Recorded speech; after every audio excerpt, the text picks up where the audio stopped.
Hey, what's going on, everybody? Boilon here, back for another event video here on Marvel Strike Force. Hope you're all having a great weekend. Are you ready for Old Man Logan diamonds? Well, are you ready to try and get some diamonds for him? That's what we're going to be talking about alongside the In Love and War event, which is going to be starting on Monday at 1 p.m. Pacific time, which is going to accompany a new event store called Cupid's Emporium, which we will be talking about because you're going to be farming some Cupid's arrows this week. I don't know if it's just a 1 week store or if they're going to carry it over into the next week. I mean, I imagine it's just a Valentine's temporary store for 1 week. It's not like a long time thing.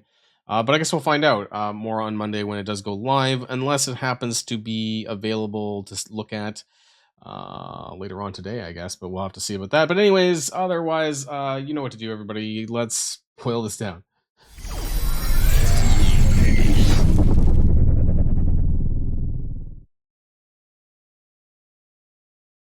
Before we get started with the event math, I do also want to talk about the Brave New World Cap Sam costume that is going to be available later on this week. It is going to be the exact same. It's going to be super easy, free to play, available. Shockingly, I actually thought it was going to be an offer, but it's going to be like the one we have for War Machine just now, where you do like a little bit of spending of your Liberty energy and you get some points for that. Believe it was mentioned here in the blog post, the suit upgrade on February the 14th, which is going to be next Friday. Okay, so I thought it was going to be earlier on in the week, but I guess this is post War Machine to do like a 2 week kickoff of this, or 10 days each, I guess, of each costume because the movie's coming out. Don't have my tickets yet for this. This will probably be the first movie actually that I won't be seeing on the first opening day or two. So I don't know what to expect, but I'll try and get into that sometime next week, I think, or like the following week, I guess, when I have a little bit more time. But anyways, let's get things started with the brand new Alliance event that's going to be a part of this, which is going to be called Hold the Line. And this is going to be really important because of the teams that are required for you to use for this. And so let's go into full screen mode to talk about this. It is an Alliance War Alliance milestone. But what's really important down here at the bottom, you can kind of see not only obviously you get points for playing with playing in Alliance War battles, and I believe this is 10. I think it's 10 Alliance, maybe it's 8. 8. You know, I should have looked it up. I should have done that in advance. My bad. Sorry, guys. So 144. There's only 2 wars, right? Though we're moving to 2 wars. So 2 divided by 2 wars. The 72 by 24 people. By 3,000 points divided by 6. It might actually be only 5 attacks. I would be really surprised. Is that times 5 times 24 times 2? Yeah, okay, it might be 5 attacks. 5 attacks per person. That's really interesting. I didn't think it. Normally it's something like 8 to 10. So I'm surprised. It's a 6-day event. That doesn't matter, right? Because there's only 2 wars. But keep in mind that in order to get these bonus points, this is where it's really important. That you have to have these teams available. I guess it's on offense or defense, but keep in mind that they have to be used, right? So if you don't have them on defense, then make sure that you are using them on offense. So it is going to be your Astral team, aka the full 5 members of all these characters: Astral, Annihilators, Illuminati. Now they have 6, I guess. And Infestation. So you're going to get bonus points for using this. Hopefully the defense part works because Infestation is a defense team. And I think also this is when the new bonuses are going to be kicking off, which means that the Annihilators, Astral... Actually, I don't think Illuminati was part of that, were they, for defense? But Annihilators, Astral, and Infestation for sure were part of those bonuses that you get for putting them on war defense. So make sure you do that. Make sure you make your alliance aware of that. And how far we're able to get in here, honestly, I don't know. But I'm hoping that we're at least able to get to milestone 15, which is where the Medals of Honor is for the currency. And it appears there's going to be 25 Peggy Carter shards per week of this alliance milestone. On top of that 25 Peggy Carter shards that are in the War Machine orb as well, that's in game right now from the costume. So it almost seems like this is kind of how we're getting Peggy Carter. It's like a slow drip every single week. So we'll have to see more about that, but at least for the unlock, it seems that what we're going to be getting over the next 3 weeks. As far as whether or not we're able to get all the way down here, right? Because in the raid milestones, we were able to do these later milestones. I don't think it's going to be able to do. It's usually not the case for, PvP based alliance milestones. So I don't expect to be able to get this far down, unlike the in the spotlight raid one. So that'll be a little bit unfortunate, which means there's going to be less purple ISOs and stuff like that coming into players, if you're not able to get that far. So A little bit unfortunate there, but let's jump on over to the actual event math. Actually, no, let's take a look at the table. So, I mean, it's pretty typical, right? In terms of what's actually in here. There's XP, which we've been getting for a while. There's the Medals of Honor for the monthly currency, and there's actually, I counted it up.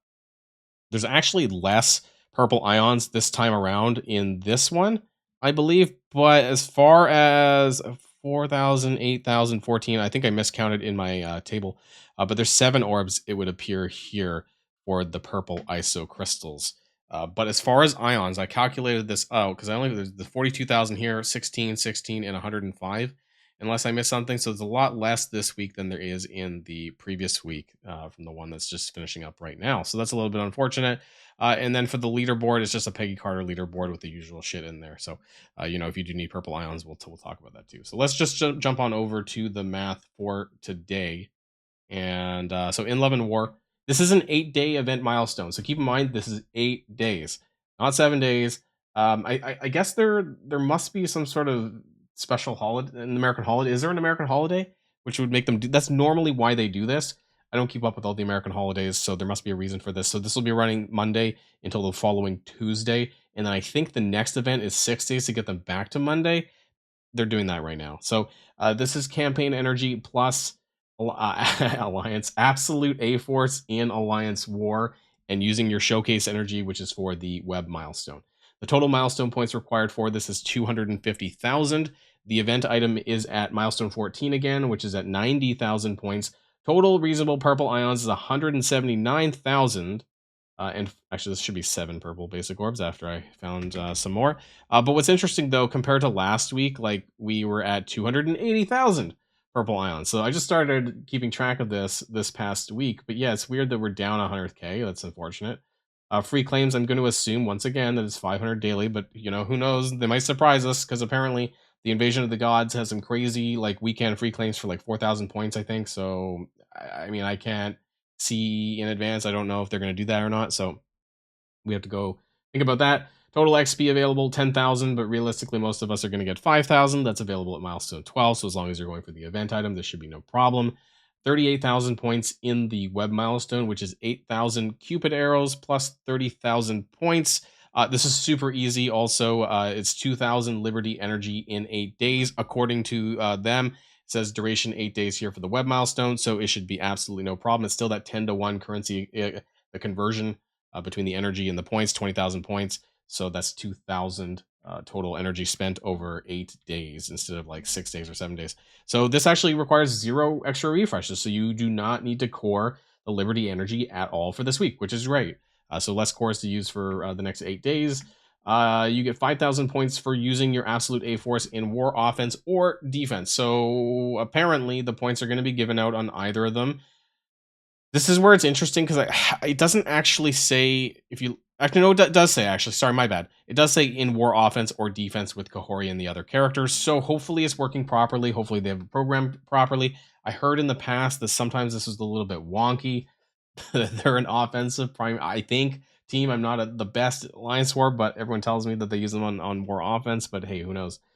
So I would just, out of caution, make sure you have them for war offense so that you can use them. Remember, there are 2 wars, not 3 wars, so you do need to use them 5 times or 5 characters over 2 wars, which would be the full 5, in one attack. That would be fine, and you'll get the points for the rest of them. Kahori 567, Miss Marvel Classic 567, and Medusa 567 if you have some points. Now, some might argue that I should include Kahori 5 maybe in what's reasonable because of the shards that they gave away for Christmas time. They're not farmable, so I'm just still going to have them in this orange, which is, non-farmable, not free to play. But if you do have a 5 or a 6 or even a 7 Kahori, that's going to be extra points for you, and you're going to have a little bit easier of a time in this event. There is going to be this Phoenix Awakening Orb, which is going to be for sale. This is worth 15,000 points, probably like 10 to 15 US dollars, something like that.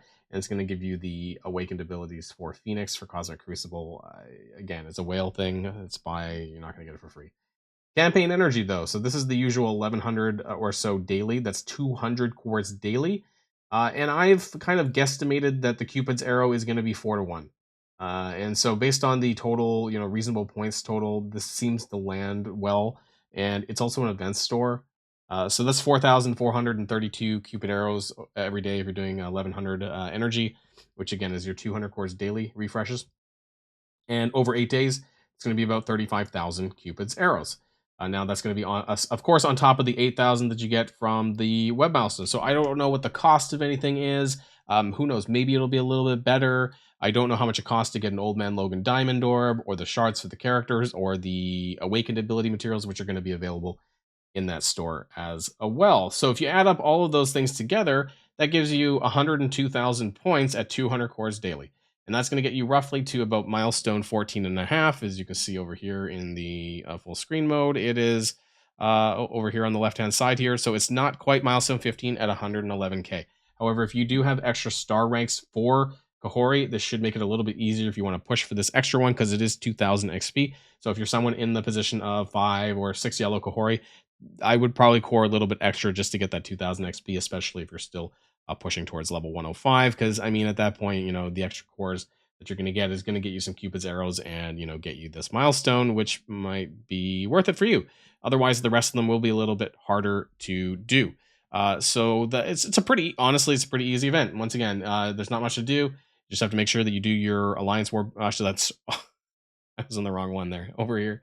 Making sure that you do use your absolute A force, of course, in Alliance War and spend your campaign energy, right? And so how far you want to push is entirely up to you if you need stuff. And so that's where the notes lands us. So the event is a leaderboard. My usual recommendations apply. If you need Odin or Ions for Spotlight Raid 2, it might be worth coring for this event. Coring for the campaign energy will get you more Cupid's arrows, which you then can use to buy things like the Old Man Logan Diamond Orb. Shadow King Awakened ability materials will also be in the event store, and Jean Grey and Medusa shards. Don't know what the cost of those are going to be, and that's going to be the only thing that I don't know.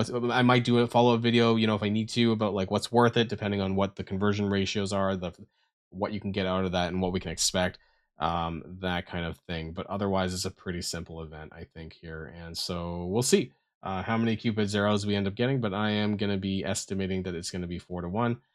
Otherwise, we have a pretty simple 8-day event. Not much else to say, I think. That's it. I think that's it. So thanks everyone for coming to Boilon's event video for In Love and War. Otherwise, enjoy the rest of your weekend, everybody, and there will be some more exciting videos in the days ahead to come on Marvel Strike Force. For what there is. I just find it funny because I don't know. This is where the events seem less thrilling these days, but maybe that's just me.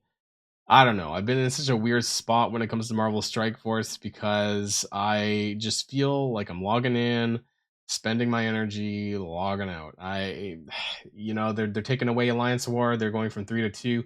I wasn't personally a big fan of Alliance War anyways, but now there's even less to do for the people who do like this and want more things to play in Marvel Strike Force. I'm in the spot right now, not to go off on a little like end of video thing, but I just want some more real gameplay to play in this game.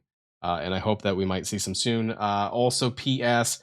Battle World is officially confirmed to come back, not this coming week, but the following week, because there is in the data mines, which we'll be covering in a separate video, because there's more stuff I want to talk about with regards to that.